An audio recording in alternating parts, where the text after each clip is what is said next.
Hi there, and welcome to this month's episode of StemBox. Today we're here at the Seattle Aquarium, and we're talking to Danielle Carter, a marine science educator, about everything sharks.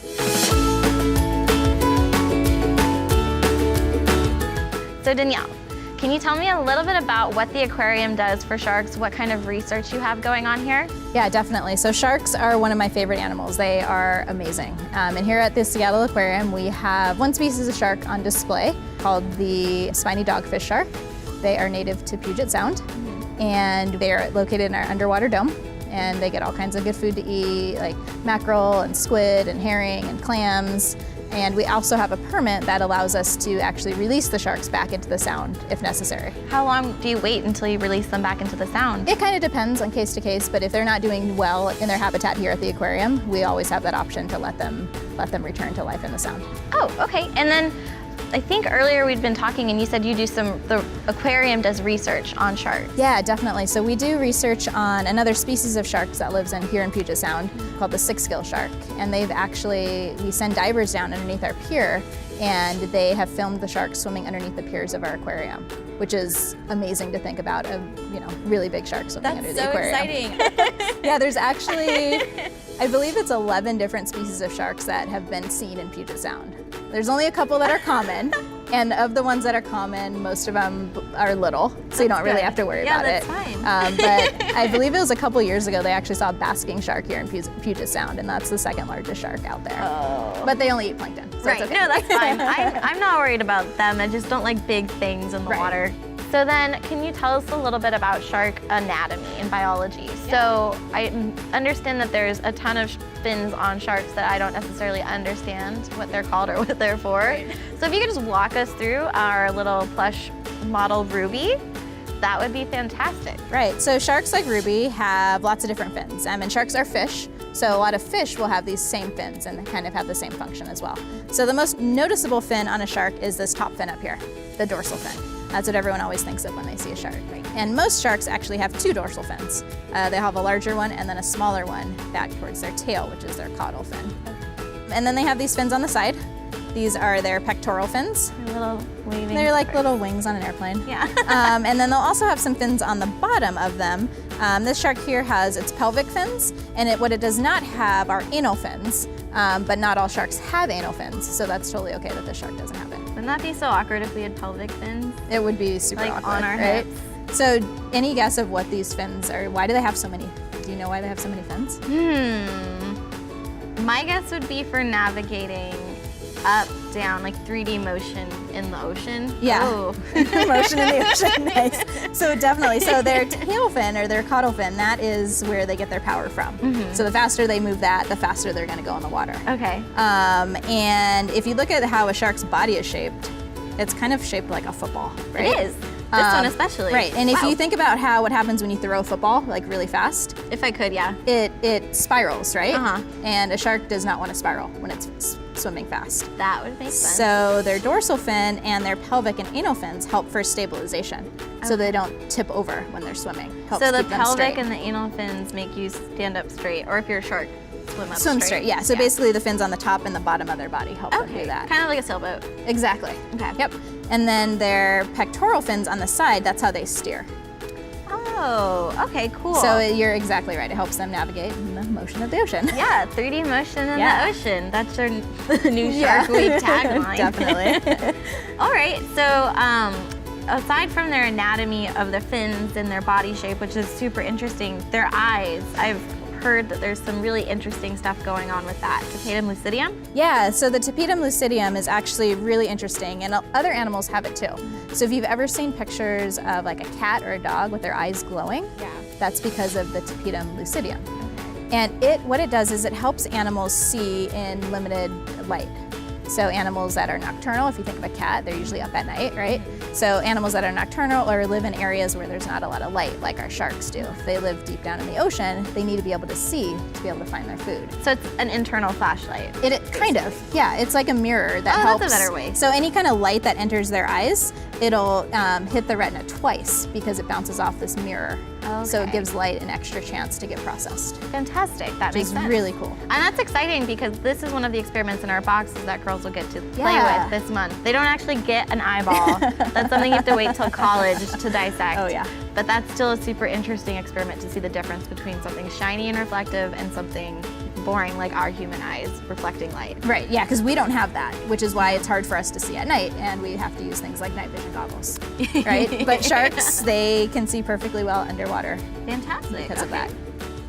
Growing up, the one thing I was always told about sharks and their anatomy especially was their skin, and that it was a lot like sandpaper. So I always imagined if I ever were to actually touch a shark, which I never have yet, it would feel a lot like my hand was being ripped off like the first layer.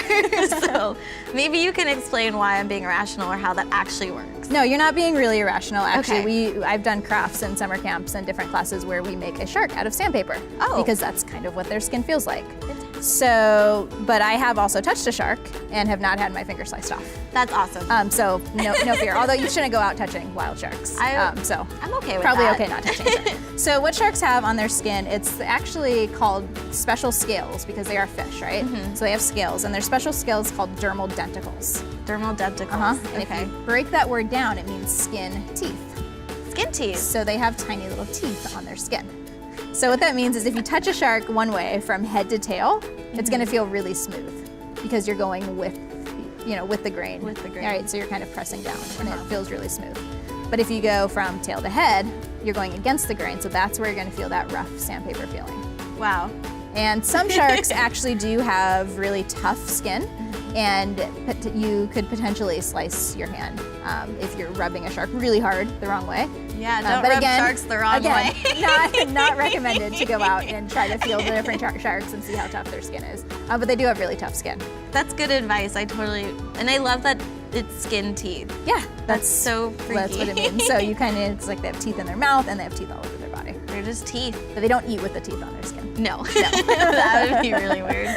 Okay, and then the other thing I wanted to ask you about is the range in size. So we think of sharks and people automatically think great white shark, which isn't even, my understanding is it's not even the biggest shark that there is. No. So, I mean, I have seen tiny sharks, but it sounds like you have much more experience with the range. Could you talk about that a little bit? Yeah, so sharks have a really big size range. There's almost 400 different types of sharks, or species of sharks out in the oceans.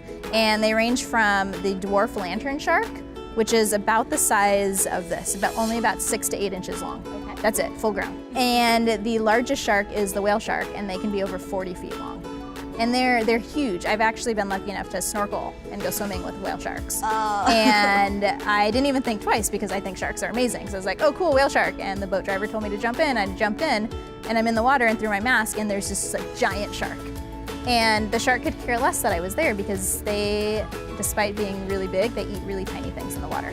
Right. So the only thing I had to watch out for was keeping a safe distance from the shark, so I wasn't whacked by its tail. Okay. But it's incredible to swim with such an amazingly large animal. That's ridiculous. Yeah. That must have been, so that wasn't even scary for you? Not for me, no. Okay. Maybe I'm crazy. No, I think you're very educated. I was like, hey, that sounds like fun. Whale sharks are amazing animals, and to have a chance to swim in the ocean with one. Yeah, and then a lot of sharks, people think of, great white sharks when they think of sharks. But out of those 400 species of sharks, most of them are not even 5 feet long. So most of them are your size or smaller. Fit right in. Yeah, so a lot of them are not that big. Okay. And I have another type of shark I've been able to swim with is a leopard shark, and they're about they sound really scary, leopard shark, but they're about 4 to 5 feet long. Oh wow. And they're way more scared of us than we are of them.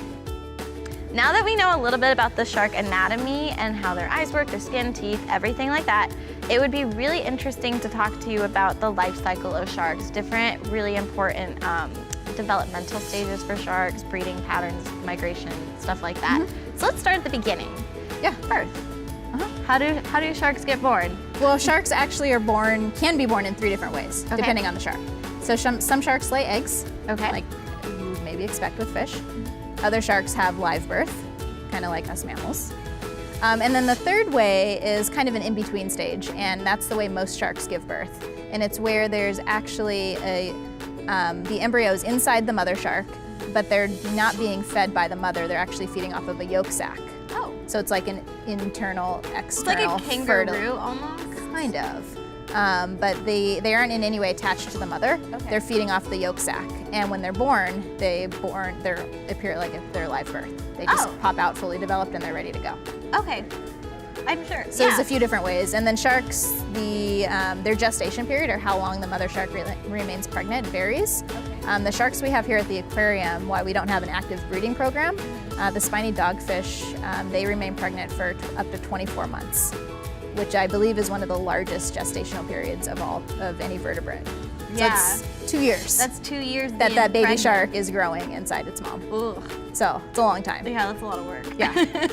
And the cool thing too about sharks is the sharks that lay egg cases, sometimes you see them, they're called mermaid's purses, I love that. things like that. Yeah, and they're really cool.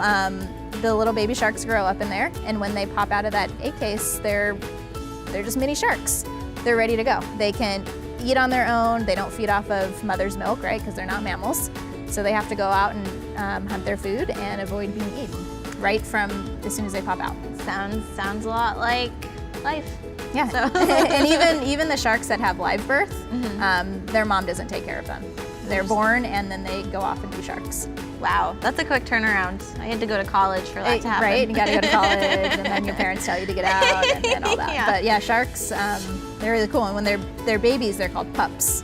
Oh. And not like puppies. I They're know. they're not as soft and cuddly as puppies, but they're called pups. And then they grow they'll be a juvenile, and then they'll go into their adult stage.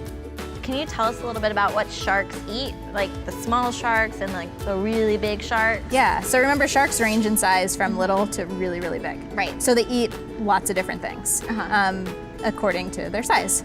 The funny thing is that the largest sharks, the basking sharks and the whale sharks, eat some of the tiniest organisms in the ocean. Wow. And they feed on plankton. Okay. So they'll eat things like krill or copepods, and sometimes a small fish if they get sucked in there as well. But they eat small things. Okay. The smaller sharks, like our dogfish here at the aquarium, they're bottom feeders. So they sometimes scavenge on whatever falls down to the bottom. Other sharks specialize in crustaceans, so things like crabs. Okay. Sharks like to eat squid, usually anything that fits into their mouth, like smaller fish.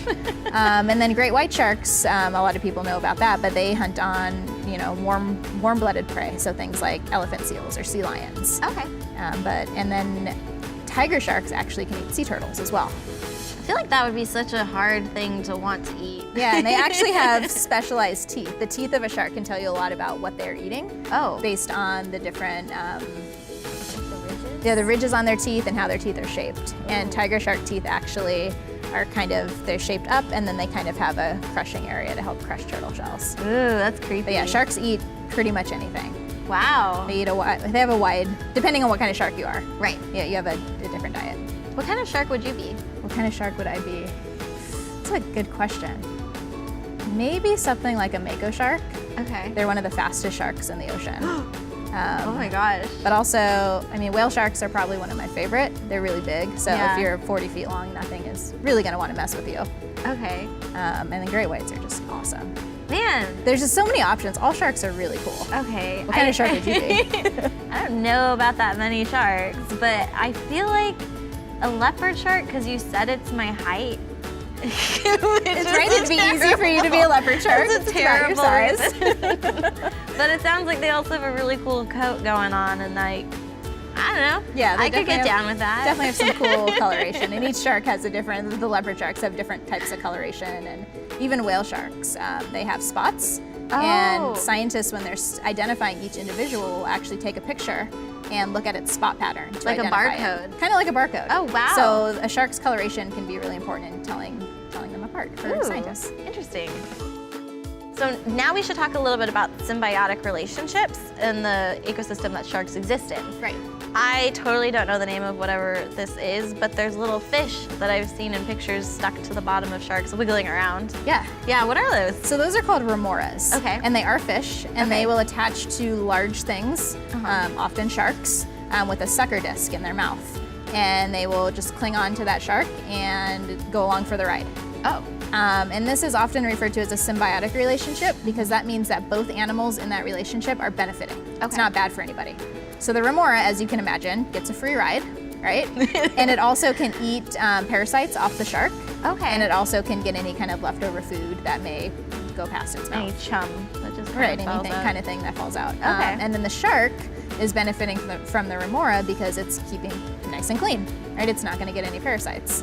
Yeah. Because the remora is just there eating it. It doesn't, we can't talk to sharks and ask them how they feel. Yeah. But they don't seem bothered by them. Yeah. When I saw whale sharks, there's, this big whale shark had probably 6 or 8 remoras just hanging out, and they'd move around, and sometimes they'd fall off and they'd have to reattach, and the whale shark couldn't care less. Having spoken a little bit about the shark's diet and everything, where they live, how they migrate, how does our relationship with sharks impact their environment and their life cycle? Yeah, so as we kind of talked about, a lot of people think shark and think scary animal. Right. But as we learned, they come in all different sizes, and they're not out to get you. No. So, but the sad thing is that a lot of people still think that sharks are out to get them, so people will just kill sharks just because they're afraid of them. Yeah. Luckily, that's stopped. It's kind of lessened as time has gone on. A couple of the main reasons that humans impact sharks are by catching them, both on purpose and on accident. Okay. So in some countries, they will actually catch sharks, and the shark fins are a delicacy for many meals. So they'll catch a shark, they'll cut off all of its fins, and then they'll throw the shark back in the water. Oof. And as you can imagine, if they don't have their fins, they can't swim. Right. They're going to lose a lot of blood, and they're not going to make it.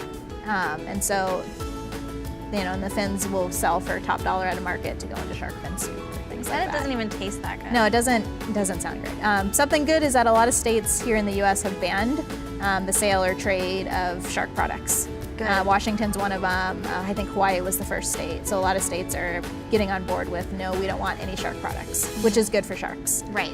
Sharks can also be caught accidentally.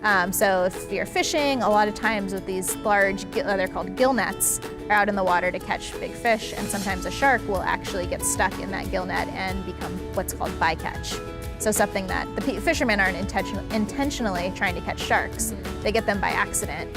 And usually by the time the nets are pulled up, the sharks aren't alive, or they'll throw them out, or whatever they do. So a lot of sharks are lost that way as well. That's no good. And then, I know it's really sad, but things like all the trash in the oceans, that affects the sharks, whether it could be affecting their prey or if they're ingesting it directly. And then there's also so many chemicals and different things in the ocean as well that we're putting into the ocean. So a lot of sharks have really high levels of metals in their body. Oh, wow. Which is harmful to them.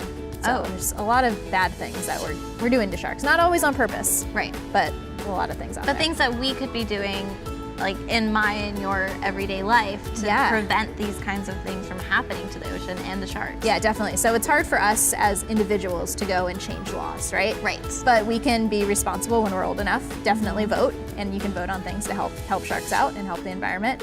But things that you can do anytime and every day are really easy things. So like recycling or composting. Yes. Right? We're big on that here in Seattle. Definitely. Seattle's really good about that. But answer was- no, a lot of people think that, if we want to help sharks, we should stop eating their food or don't eat seafood because you want to help the fish. But we all like to eat seafood. It's an important and healthy part of our diet. But we just have to make sure that we're eating sustainable seafood. Right. So seafood that's caught in responsible ways, so that it's not, for example, catching a lot of sharks as bycatch. It's just catching the fish they're intending to catch, and staying away from eating things like shark.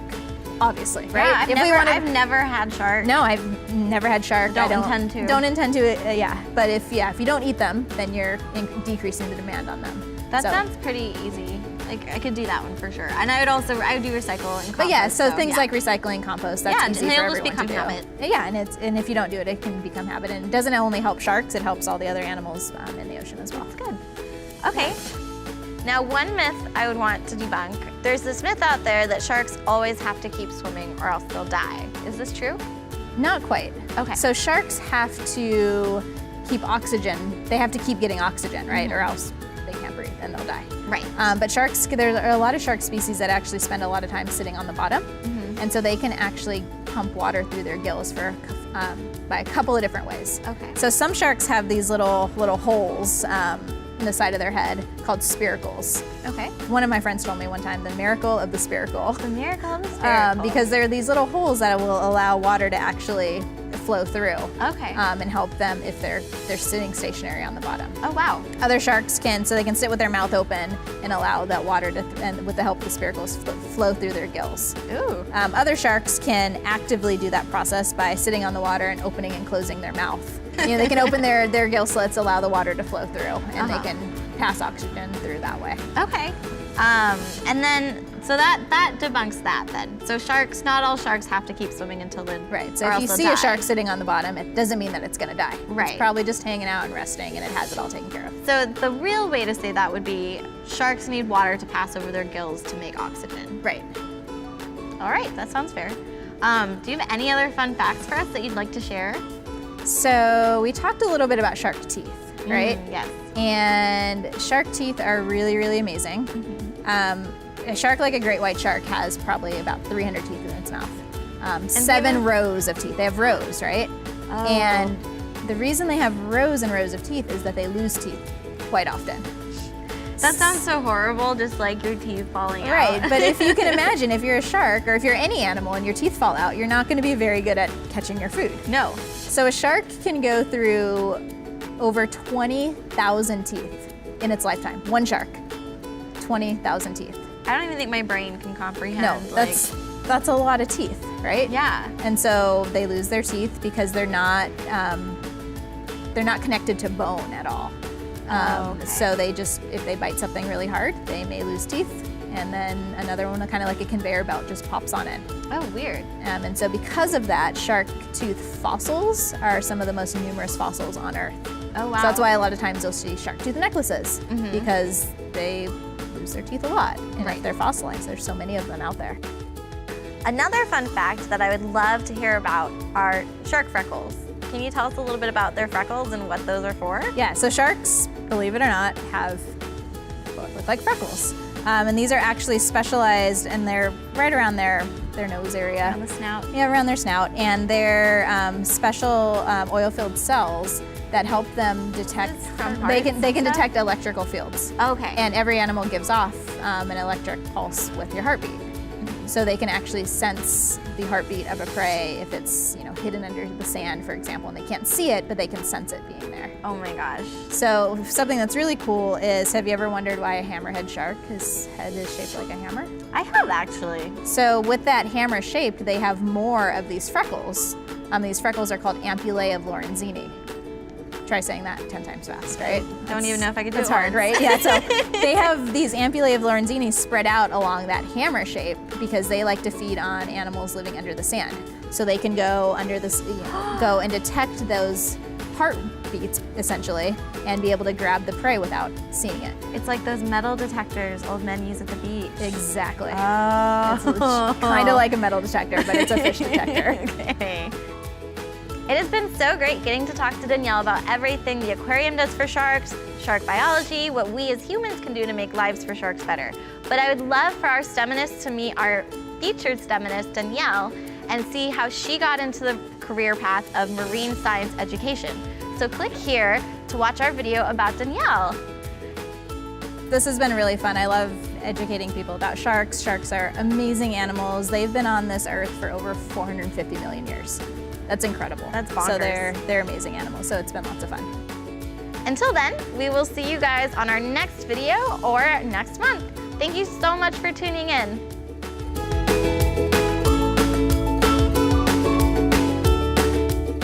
But after doing the field work down there, I realized, yeah, I love learning. Why not go back to school?